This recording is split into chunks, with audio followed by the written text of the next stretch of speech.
Primeira está aqui no livro de Êxodo, no capítulo 13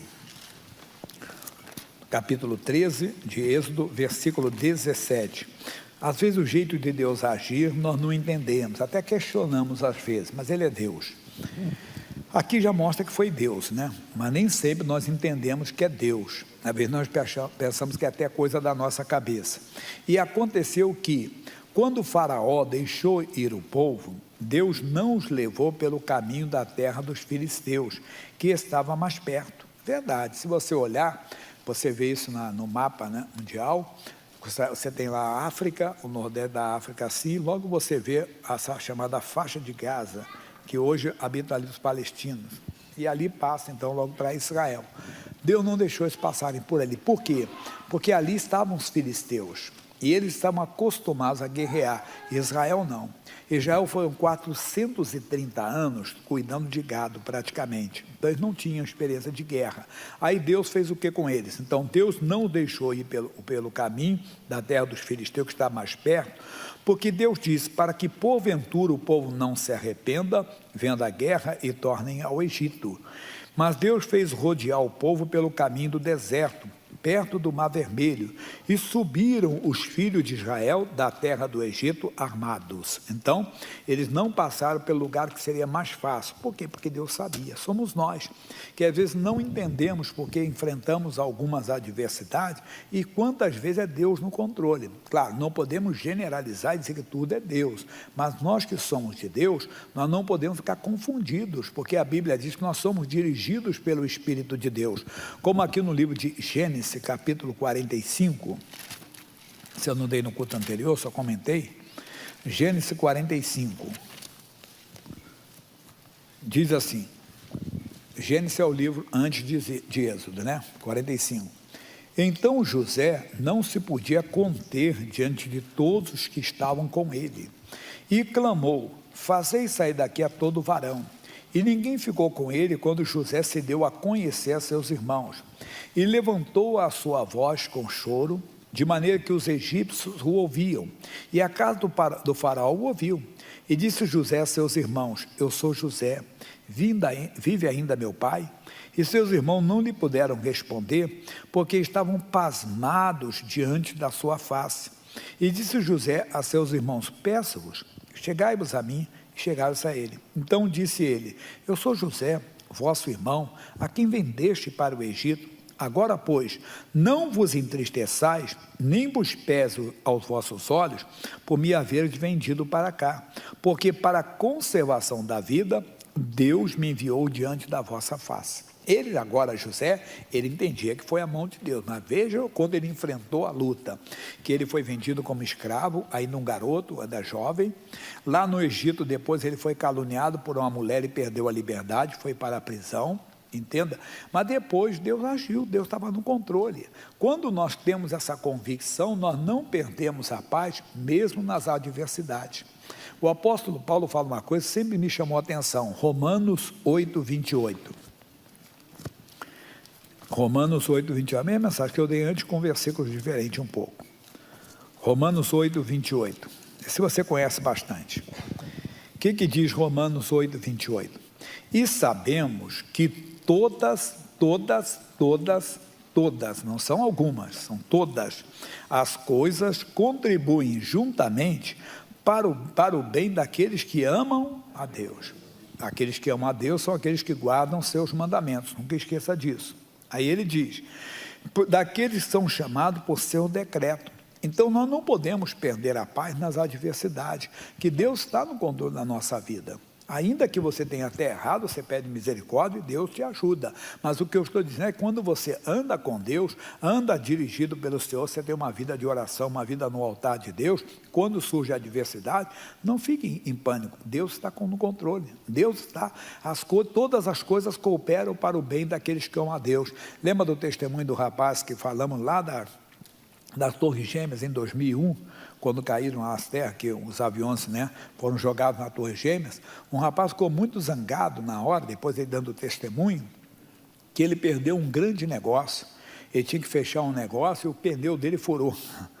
E ele teve que parar, trocar pneu, ficou, mas Deus, eu não podia perder esse negócio. E quando ele voltou, quando ele retomou o caminho, no meio do caminho ele ouviu. Poxa, ele calculou, era o tempo que ele estaria lá, quer dizer, Deus deu um livramento, permitiu que aquilo acontecesse. Então, você não pode ficar achando que tudo aquilo, entendeu? O diabo, Deus pode permitir algumas coisas acontecer que são para o nosso bem. Então, Deus sabe agir, Deus sabe dirigir. O que nós temos que fazer? Provérbios capítulo 3.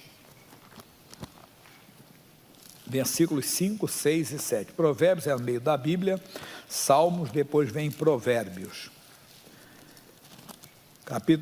Capítulo 3, versículo 5. Confia no Senhor de todo o teu coração. Se é dele, entregou a sua vida para ele, confia. De todo o teu coração. E não te estribes. Estribar é apoiar. Não te apoies no teu próprio entendimento. Não, mas isso não podia acontecer. Você não é de Deus? Então Deus está no controle da sua vida. Não murmure, não murmure, não murmure, não. Fernandes canta, Deus não gosta de murmuração. Não pode murmurar. Reconhece-o em todos os teus caminhos. Creia que Deus está em todas as situações. Até mesmo quando você não está vendo Deus, porque nós andamos por fé e não por vista. Então, creia que Deus está. Aí ele diz, e ele endireitará as tuas veredas. Lembra que eu falei, até o que está errado, mesmo você errando, você pede perdão, Deus, se eu estou fora do teu caminho, o Senhor me perdoa, endireita aí, me ajuda, ele vai te ajudar. Nós não podemos perder a paz, ficar chateados, revoltados, como muitos ficam. Não.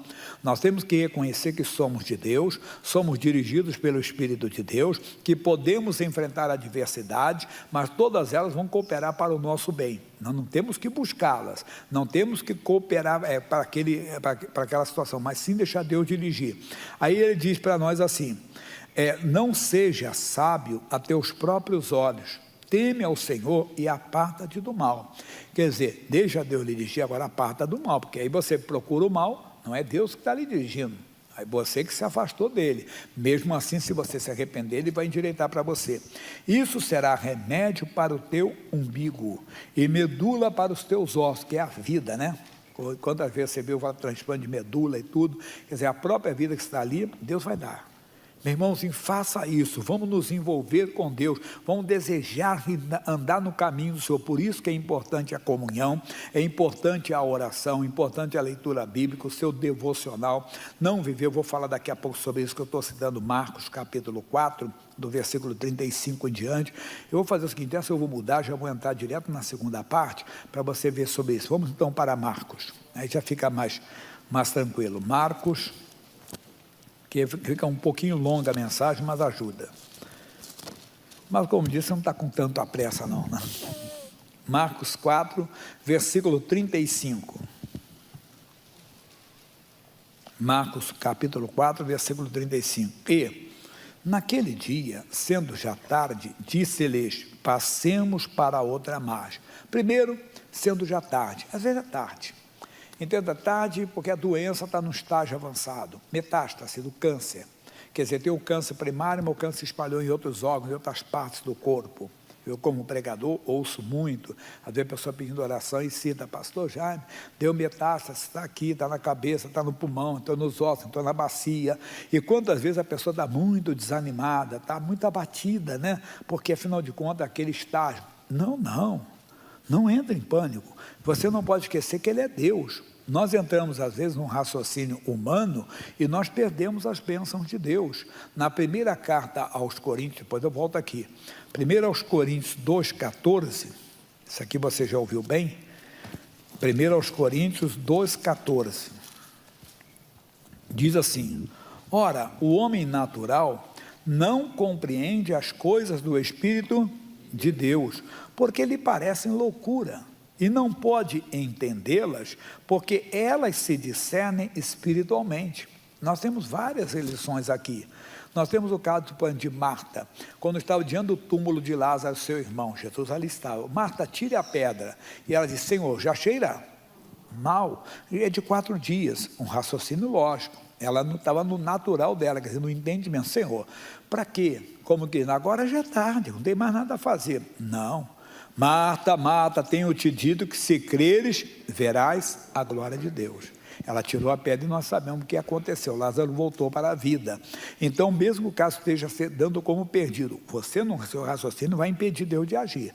Você tem que entrar na fé. Ele falou, passemos para o outro lado, sendo tratado, vamos passar para o lado de Deus. Zacarias orou a Deus um dia pedindo um filho, porque sua mulher era estéril, e ele não queria ter filho de outra maneira. Aí, a Bíblia diz que não veio não. E ele continuou servindo a Deus, continuou no altar, buscando a Deus, se envolvendo com Deus, até que o anjo apareceu para ele. Era Gabriel, o anjo, e disse, olha, a tua oração foi ouvida, Zacarias, não temas. E tua mulher, Isabel, lhe dará um filho, e lhe porás o nome de João. E ele disse, mas como saberei isso? Pois eu já sou velho e minha mulher, avançada de idade. O que eles disseram também agora? É tarde, porque não é mais nada para fazer. Não. Aprenda a ouvir o Senhor. Aprenda a não deixar a emoção tomar conta e perder a bênção de Deus. Volte para a fé, volte para o caminho da fé. Voltando então no Marcos. Aí ele diz assim, passemos para o outro lado. E eles, deixando a multidão, o levaram assim como estava no barco. E havia também com ele outros barquinhos. Às vezes temos que deixar a multidão, deixar os amigos, que às vezes não é que deixar, que não vão ter amizade. Deixar de ouvir, irmão. Eu entendi, quando eu comecei na fé, que era mais fácil os meus amigos me levarem de volta para a bebida do que eu trazê-los para Jesus, porque eu estava começando, eu não tinha estrutura espiritual ainda. E você sabe quando você se converte, quando você vem de uma turma assim, de bagunça, né? Não é turma pesada de pedir garrafa na mão, né? Mas o pessoal tira sarro bastante, é bastante zombaria, né? Bastante tudo, aquilo todo, rapaz, aquele negócio todo. Eu lembro quando eu cheguei no meio, eu conversei com um amigo, achando que era mais um amigo de confiança, depois encontrei ele muitos anos depois, já é falecido, e até uns pastores aqui até o conheceram, o nome dele era João. E eu conversei com ele, rapaz, porque a mãe dele era da igreja, da nossa igreja. E eu falei com ele, estou indo na igreja agora, rapaz, é bom, estou na juventude da igreja, estou me sentindo bem. E ele foi e falou com o pessoal. E quando eu cheguei no meio do pessoal, já viu, não? Eu disse, ei, rapaz, você agora é crente também. Eu não tinha muito entendimento, começando, disse, crente até o diabo ele é. Eu sou de Jesus, eu sou um cristão, mas também não sabia falar mais nada, só tinha isso aí. Então eu entendi que eu tinha que deixar aquela multidão. Deixar aquelas pessoas, mais tarde voltei para testemunhar, mas naquela hora eu tinha que deixar, às vezes tem que deixar.